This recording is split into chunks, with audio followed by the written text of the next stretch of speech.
여러분 안녕하세요. 대박스킨의 이미영입니다. 배달이 거의 끝나가서 영상을 좀 켜봤습니다. 오늘 제가 정말 기쁜 소식을 들었어요. 뭐 그런 게 대단한 거냐라고 하실 수도 있겠는데, 사실 얼마 전에 저희 아들이 사업자를 냈습니다.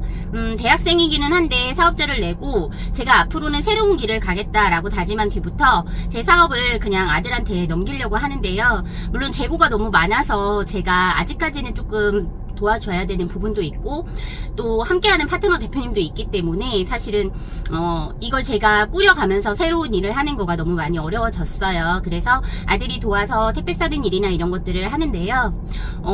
지금 사실 이제 갓 대학생이니까 뭐 대출을 받는다거나 이런 거가 전혀 안 되는데, 정책자금 대출 중에서 청년 사업가를 위한 그런 대출들이 있더라고요. 사실 처음에 저는 사업을 하면서 이 정책자금이라는 거에 대해서 1도 몰랐기 때문에 50만 원을 들고 시작하다가 남편이 신용대출이에요.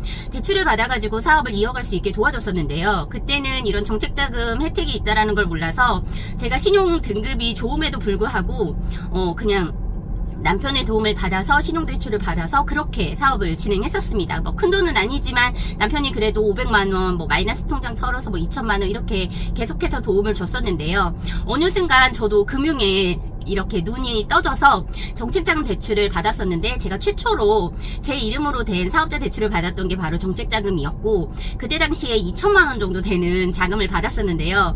지금하고는 정말 많이 달랐어요. 그때는 정책자금을 받으려면 간판도 있어야 했고 홈페이지도 있어야 됐고 여러 가지 갖춰야 될 것들이 많아서 사실 초기 자본이 많이 들었습니다. 그럼에도 불구하고 정책자금을 받아서 사업을 조금씩 키워나갔고, 그 이후에도 추가적으로 받을 수 있는 정책자금들을 받았었는데요. 그러다 보니까 제가 거의 한 10번 넘게 크고 작은 정책자금들을 신청해서 받고 갚고 이런 것들을 했었어요. 사업을 17년 동안 하다 보니 당연히 그렇죠. 신용대출보다는 확실하게 이자율이 낮았고 거치기간이 있었기 때문에 사실은 자금을 받은 다음에 융통하는 게 좀 쉬웠습니다. 그래서 이번에 저희 아들 쪽으로 청년 우대 관련 정책자금이 있어서 신청을 했는데, 너무나 다행스럽게도 매출이 많지 않았음에도 불구하고 재단에서 보증을 서줬어요. 그런데 정작 은행에 갔더니 은행에서는 안 된다는 거예요. 이유는 아직 간이가 세자고 매출 신고도 되어 있지 않고 보험도 들어져 있지 않기 때문에 어려울 것 같다. 거기다 나이까지 어리니까 이렇게 어린애가 무슨 사업을 하냐, 이렇게 얘기를 하시더라고요. 사실 20살이 사업하는 게 크게 문제가 되진 않아요. 요즘엔 뭐 중학생, 고등학생들도 마음만 먹으면 사업을 하고요. 그러다 보니까 아직은 배우는 단계에 있는 저희 아들이 뭔가 대단하게 할 수 있는 게 없는 거예요. 그렇다고 제가 계속해서 제 물건을 대주면서 자금을 줄 수도 없어서 고민을 하고 있었는데, 그 다음에 또 새롭게 나온 정책자금이 신용 취약이었습니다. 아들이 이제 막 대학생이 됐고 학자금 대출을 받았다가 갚은 이력이 있다 보니까 신용 점수가 그렇게 잘 나오지 않더라고요.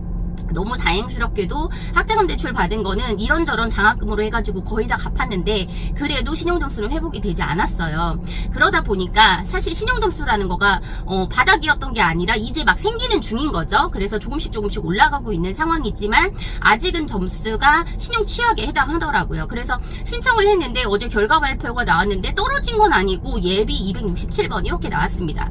정책자금을 신청할 때 혹시 당해보신 분이 있을까 봐서 말씀을 드려요.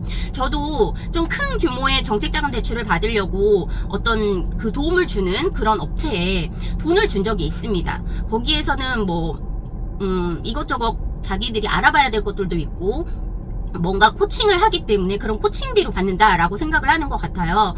그래서 착수금으로 30만 원을 주면 이런저런 대출 받을 수 있는 것들을 좀 알아봐 주겠다라고 했는데, 사실 돈을 받고 잠수를 타버렸어요.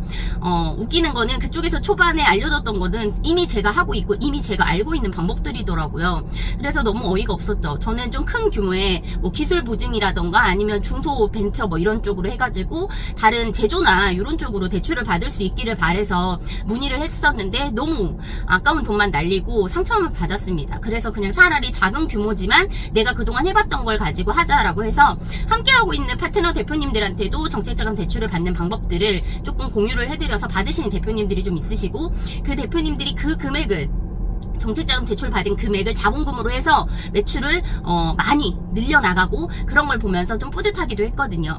혹시라도 정책자금 대출 궁금하시면 제가 기본적인 건 알고 있습니다. 아주 대단한 걸 알지는 못해도 몇 가지 정도의 정책자금 최대 7천만 원 정도 받을 수 있는 그런 정책자금은 제가 안내가 가능하니까요. 저희 파트너로 들어오시면 제가 자금을 운용하는 방법, 자금을 만들어가는 방법, 그리고 판매를 잘 할 수 있는 전략도 알려드릴 겁니다. 궁금하신 분들은 언제든 문의해주세요. 감사합니다.